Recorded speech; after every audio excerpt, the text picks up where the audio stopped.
We like viewers. Therefore, we try to do as much on repos as we possibly can because they're clamoring. The banks are in trouble.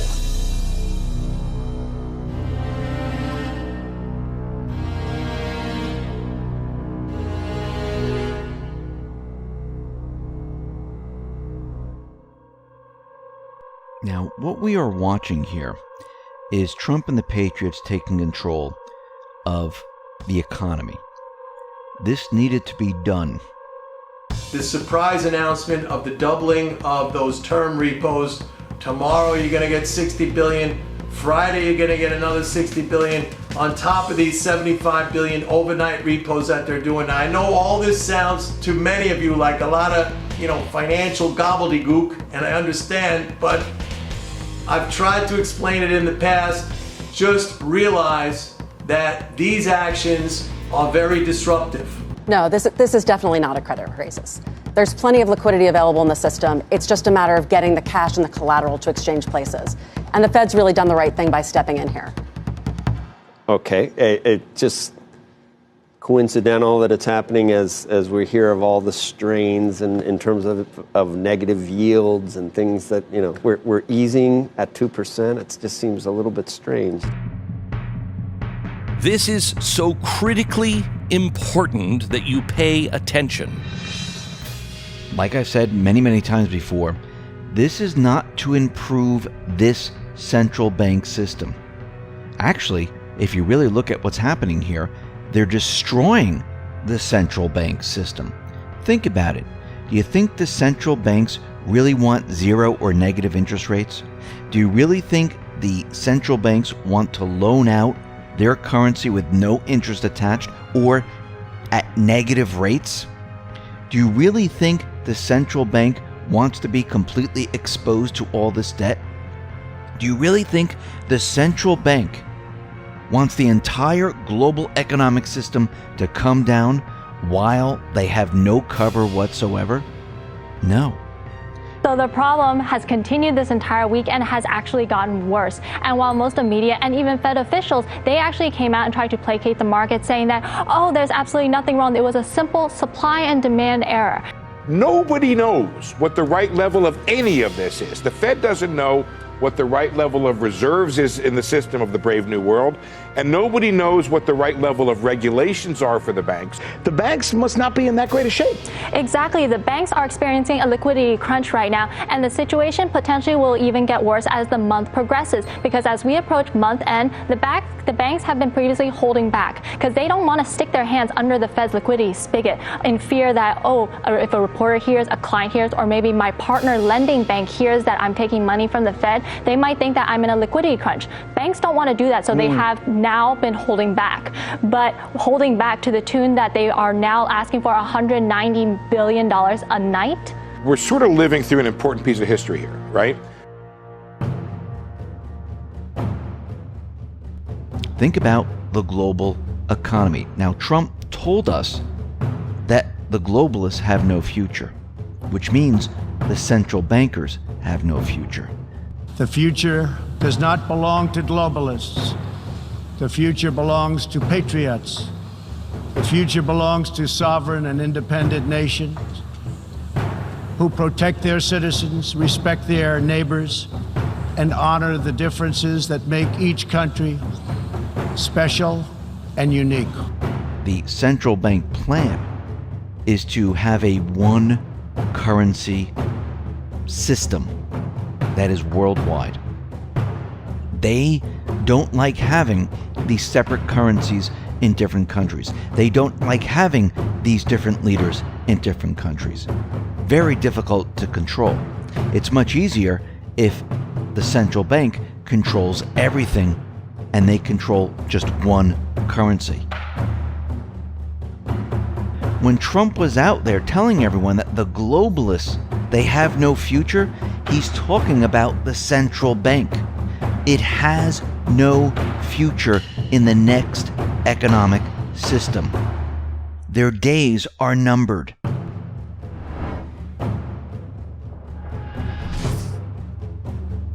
Big morning here at the NYSE. First Lady Melania Trump will ring the opening bell this morning. for President Trump and other world leaders as they get set to meet here in New York for the UN General Assembly. We are thrilled to have over 11,000 bankers and technologists gathered from more than 150 countries, and with over 200 exhibitors and 100 fintechs. And as you know, our theme this year is thriving in a hyper-connected world. Do you think Xi at this point is saying uncle, or he's saying, hey, we can do this, standing on our heads? I think they said uncle last year at the end of the year when they started to feel how bad the fourth quarter was. Take a look at this video. That's a police officer taking a horrible beating at the hands of protest. Look at this. That's a cop. I mean, that's a beatdown. Japan has agreed to open up its market to $7 billion worth of American agricultural products. Well, I just say that socialism will never happen in the United States, can't happen in the United States. And Venezuela, unfortunately, I have to use your country as the example of what socialism can do, how it can tear the fabric of a country apart. There is a widespread sense across the House and beyond that yesterday the House did itself no credit. There was an atmosphere in the chamber worse than any I've known in my 22 years in the House. On both sides, passions were inflamed, angry words were uttered. We say no. I say no. Let's get Brexit done and let's take this country forward.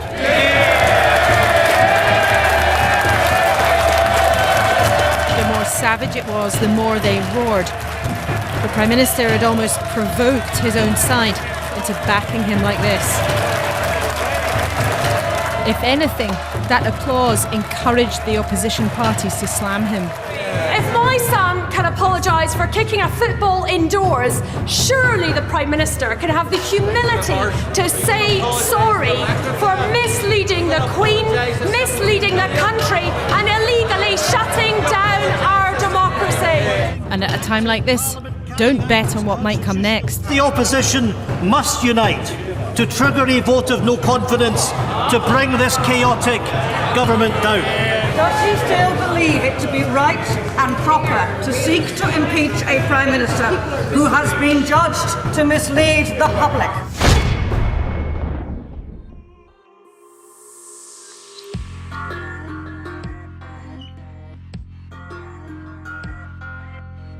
The actions taken to date by the President have seriously violated the Constitution, especially when the President says, Article 2 says I can do whatever I want.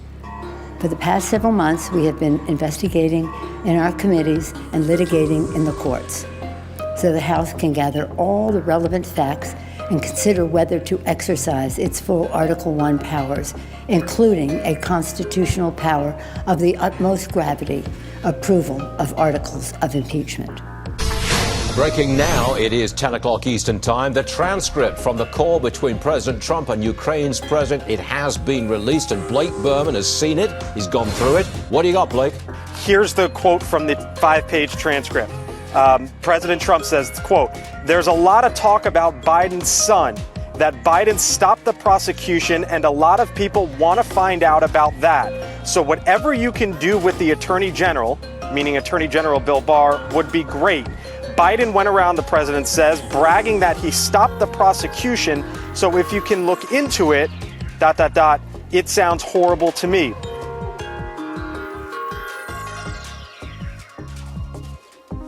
And I was supposed to announce that there was another $1 billion loan guarantee. And I had gotten a commitment from Poroshenko and from Yatsenyuk that they would take action against the state prosecutor, and they didn't.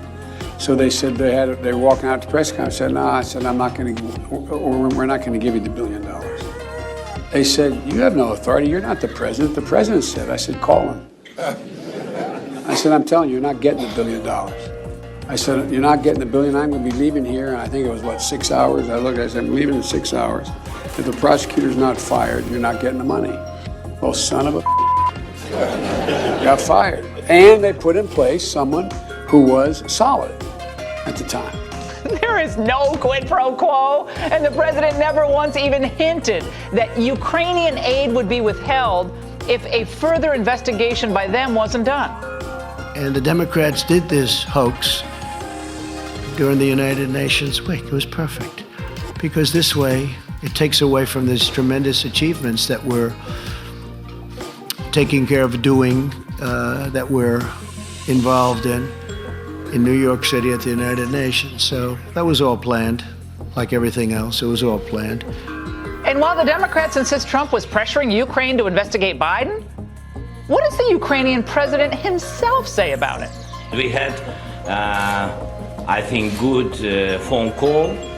It was normal. We spoke about many things, and so I think, and you read it, that nobody pushed me.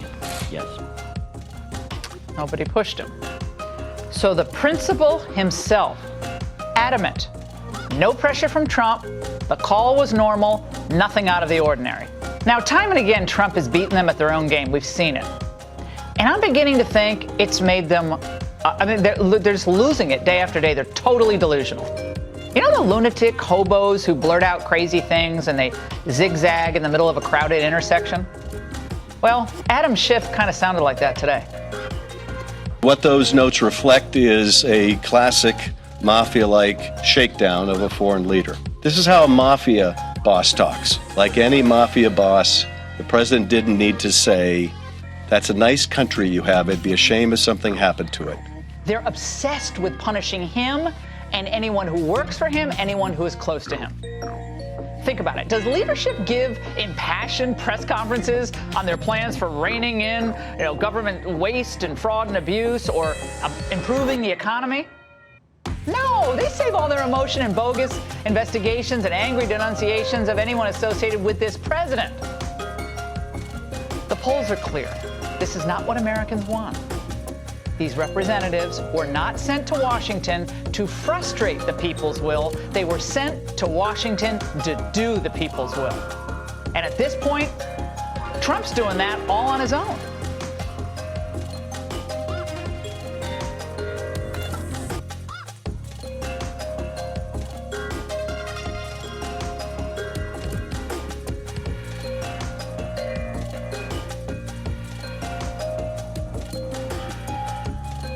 A lot of individuals, they're going to say that we're going to collapse any second. Now, remember, we went through this before. Yes, the economy looks awful. The real estate market, everything that you look at is built on an illusion. The illusion is being propped up once again, and it is working. Is it going to stay this way? Is this what Trump and the Patriots want? They want to keep this illusion alive for many, many years? No. This will not help the everyday person. So what they're going to do is they're going to transition us out of this central bank system. It's not going to stop until the job is done. The job was not done in 2008. The job was not done in 2001. The job was not done in 1987. Each time the good guys tried to take out the bad guys, the job was not done. This time, we have hope. It's going to get worse. It's going to double and triple, quadruple. Ultimately, like I said, they're going to have to come in front of Congress. And no matter what the mainstream media says, they will not be able to penetrate this shield, no matter how many times they say recession. Trump and the Patriots will not allow a recession to happen until they want it to happen. Yesterday we talked about how Russia is calling out the IMF. It has already begun. Trump is calling out the Fed. Soon we'll hear other countries call out different central banks. There's a plan that is in place. They're doing this on purpose. And Trump right now, with these 3 years, they've been working on a plan to transition us back to where we were prior to 1913, to bring us back to sound money, where the government will no longer just be able to borrow and borrow and borrow and actually never ever pay it back and put the burden on the people. That's not what the founding fathers wanted. They didn't want interest attached to currency that was created by the government. They didn't want a central bank that had nothing to do with the government or the people. They wanted a system where there were checks and balances, where everything can be repaid if needed. And he needs to take the Fed out of the picture. Because once the Fed is out of the picture, because what else are they doing? I mean, think about what Trump is saying. We need to cut rates. We need to cut rates. Is he asking the Fed to help with the economic plan? No. He's only asking them to cut rates and to pump money, currency, into the system. That's it. Once he gets them to zero or negative, he doesn't need them anymore. He's free to do what he needs to do. They're out of the picture.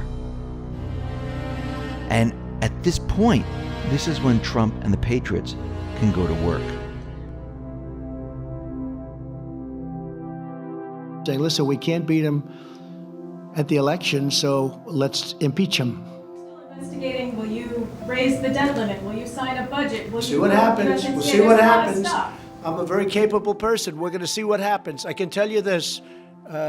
Let them get this angst out of their belt. And when it is, we can do things so quick your head will spin.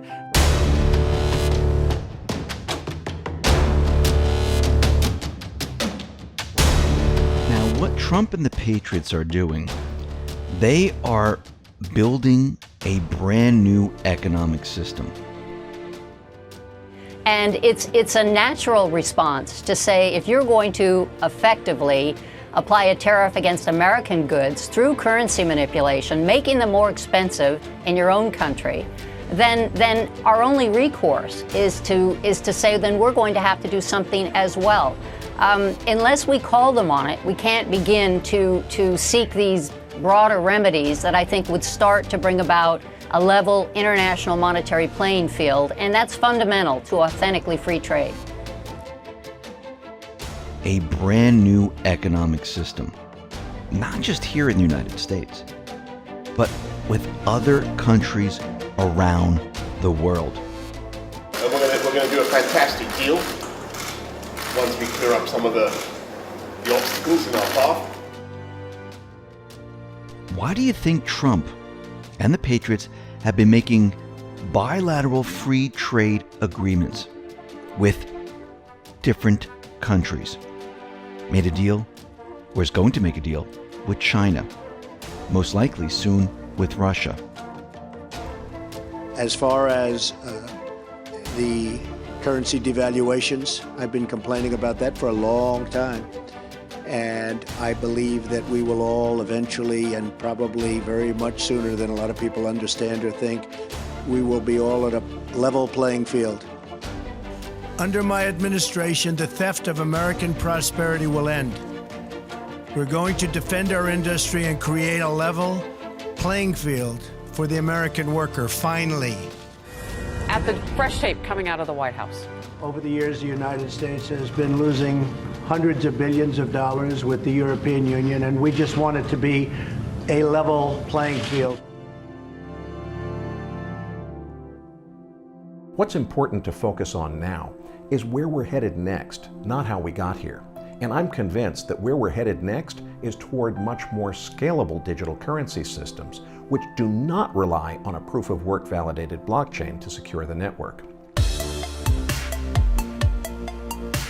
Chris, how would you describe what the Internet of Value is and what the sort of insight is to get us there? Yeah, so a lot of it came from kind of the early work you guys did with pathfinding, and again, having this, anything of value can be traded. That kind of was the germ of it. But kind of stepping way back, if you look at the real problem in the world today, a lot of people point to globalization as being, not working for people. And we would say, no, it's not that it's not working, it's just it's a work in progress, right? It's incomplete. So we could have a real globalization needs interoperability in 3 core things, right? Data, goods, shipping, and money. And the problem is it only has interoperability in data, obviously the internet, and shipping since the 50s with the shipping container, which creates interoperability between port to other port, ship to train to truck. But you don't have that with money. Money networks don't interoperate. And if you have that, now billions of people are onboarded into a real working, kind of system of globalization. And that's upon us. I think that's really what we're trying to build here. You should see all the details in front of you now. Fantastic. Time is of the essence. The deadline for our first shipment goes out this afternoon. We've also just sent Mr. Tanaka the payment request, which is everything he needs. Yeah. Looks like he's got it.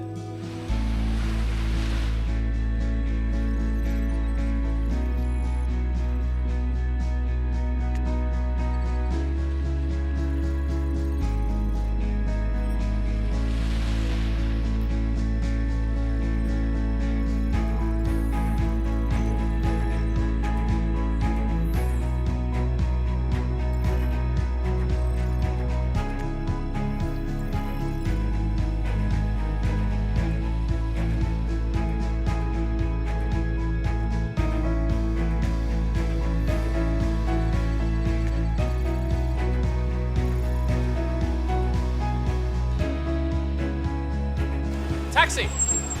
Hey guys, look, I know it's getting late there. I can track the payment and keep you posted. Oh, there's no need for you to do that, Ian. Thank you. Payment is complete. We've just got access to the funds. Perfect.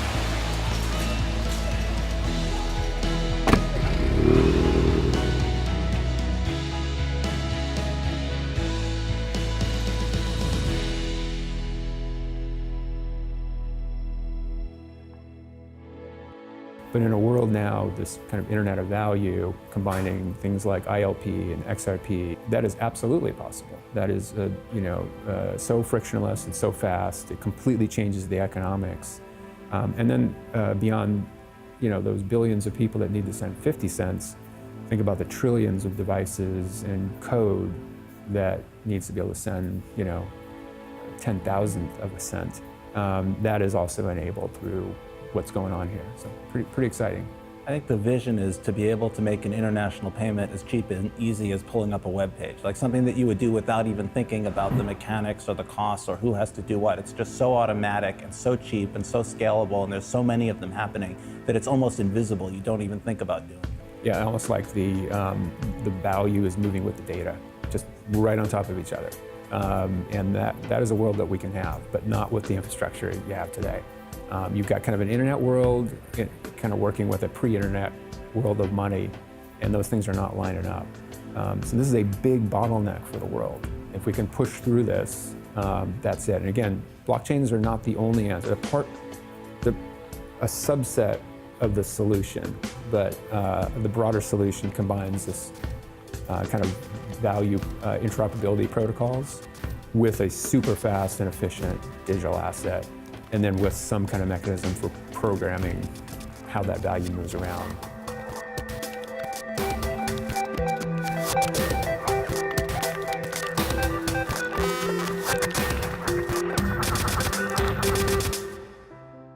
Thank you, Madam Chairman, and thank you, Chairman Powell, for appearing before the committee today. The Federal Reserve can do more to support the needs of hardworking American families. As it stands, working families wait days at a time just to have their checks clear. And when you are living paycheck to paycheck and rent is due the first of the month, there can be no room for error.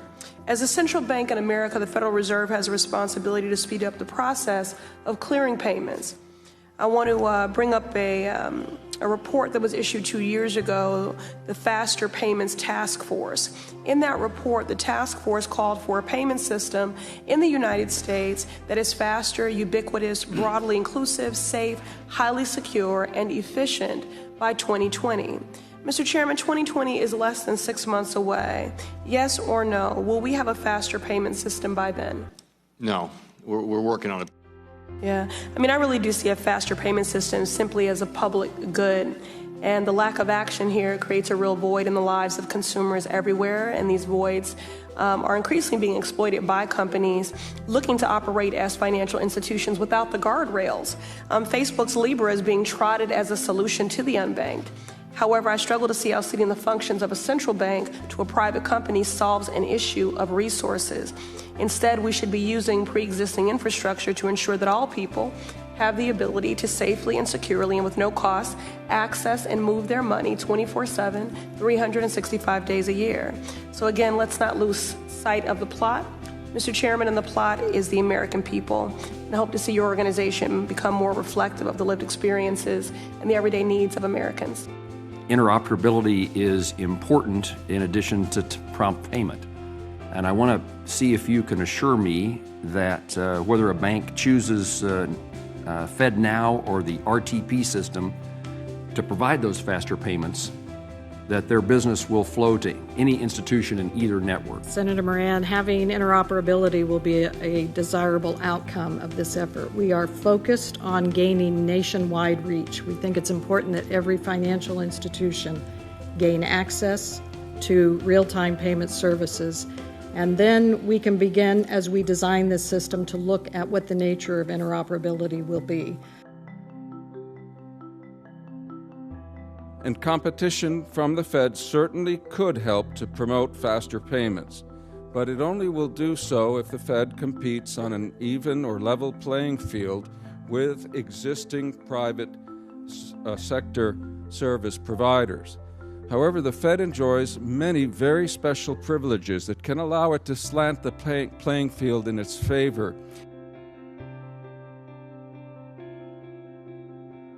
Blockchain is here. It's a technology that's being developed, but now folks are moving to Singapore, Switzerland, the UK because of the clarity. And my concern is what I heard earlier was until we see it operate, we don't know whether it's a security or not. When I talk to the companies, what they would say is, well, we're not going to operate until we know whether we're going to be dinged as a security or not. So we have this chicken and egg piece. They move overseas, and they say, we'll build our businesses over here. Once the U.S. figures it out, we'll consider coming back. That I find concerning, and I guess I would ask, when can we expect more guidance? We've only had 2 no-action letters. When can we expect something a little bit more concrete from the SEC? Or what are you doing to get there so that we can just provide some certainty here? Yeah, one of the more difficult things about this, though, is each project is a bit different. They are, but your job is to get this right. And we are, believe me, we have people who are focused on doing this, like Commissioner Peirce noted. Yeah. Utility tokens that are truly for use and get rid of the frictions needed with moving around. I may have too much computing power.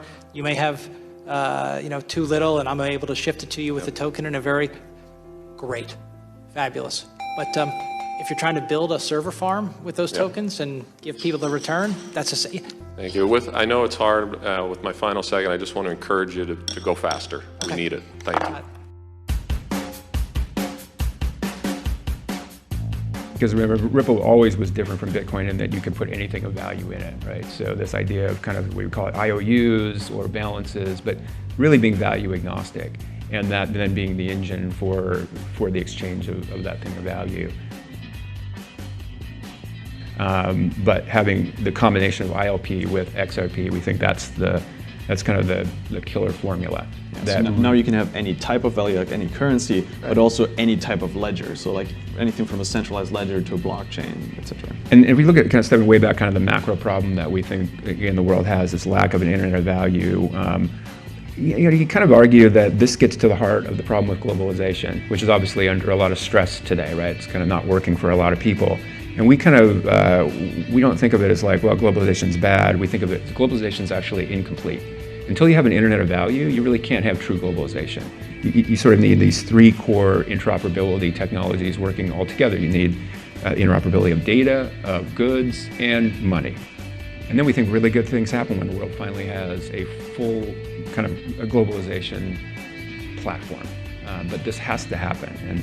And again, what is this meaning now that we don't have it right now? It means, we all know sending $50 to Europe is kind of impossible, right? Yeah. We know The example of the Airbnb host in Tanzania who should be making $29 on a rental, and by the end of the day, $9 is showing up. This is an actual example, right? Yes, yes. And I mean, true to, the very beginnings of the company, we've always really understood that for these innovations with blockchain and digital assets to really take hold around the world, it needs to operate within a global regulatory framework. So just to start us off, and I mean, that's kind of a really big thing to take on. So just to start us off, kind of tell us about the landscape. What is the regulatory climate around the world? We're actively engaged in with 50 governments around the world, and I think that the regulators are hearing us, and I think that they've been extraordinarily receptive. I think, from a U.S. standpoint, the U.S. I think is trying to provide some more clarity, which I think is a very positive development, because at the end of the day, there's a significant risk there that we'll lose business to overseas. And what does that mean? It means we lose innovation, we lose tax revenues, and we lose jobs, and that's not a good outcome. So there is a significant risk there if we don't get it right. More recently, we've seen global consensus from countries across the world, including the UK, Australia, Malaysia, Singapore, noting that XRP is not a security, but in fact a hybrid between a utility and settlement token. And again, I just reiterate that we do not see crypto as replacing fiat. We see opportunities for the two to coexist, and we see significant benefits from building network of networks. If not, you're going to be treated as a utility token or an exchange token, or in some cases a hybrid of both. XRP was put in the bucket of being a hybrid utility and exchange token. So our view on digital assets is we feel that there's a role to connect different fiat currencies, particularly more exotic currencies where that bilateral relationship does not exist. And in our case, we use XRP as the bridge currency. How do we do that? We do that through the second part of RippleNet, which is on-demand liquidity, or XRapid, where instead of pre-funding overseas, we source for liquidity from digital asset exchanges in both the home and the beneficiary market. Very simply, obviously there's much more complexity to it, it's two domestic payments connected by a movement of XRP. So in this instance, it would be USD to XRP at the home exchange, a movement of XRP across the ledger to the beneficiary exchange, and XRP to Mexican peso. The final payout could be over local rails, a direct relationship into digital wallets. On top of that, there's a messaging and settlement layer, which includes the Ripple payment object, which includes all the information you would get in a cross-border payment, KYC, for instance, settlement finality, any other legal issues you may have. At either side of this is a financial institution in our model. We're looking to connect fiat currencies, so they will conduct the KYC and all the checks that you would do in a normal cross-border payment. We're not looking to circumvent the system. It's live today. We've had 2 quarters, and we've seen significant cost reductions. People are going to speculate on different asset classes. People speculate on gold, currencies. You name it, people are going to speculate. When we think about this, and what I've said very publicly is I think the long-term value of any digital asset is going to be derived from the utility it delivers.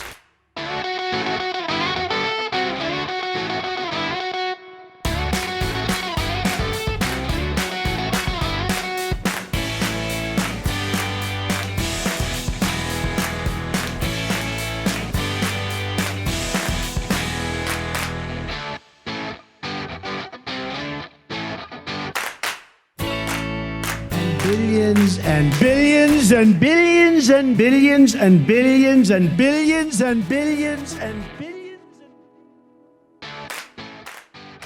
So around payments, we think XRP is uniquely and extremely well positioned to solve that payments problem. It's extremely fast at about 3 seconds per transaction, and it costs about 1/1000th of a penny to actually enable that transaction. So we often make the point that where Bitcoin is very profound in solving that store of value, an XRP transaction's about 1,000 times faster and it's about 1,000 times cheaper per transaction.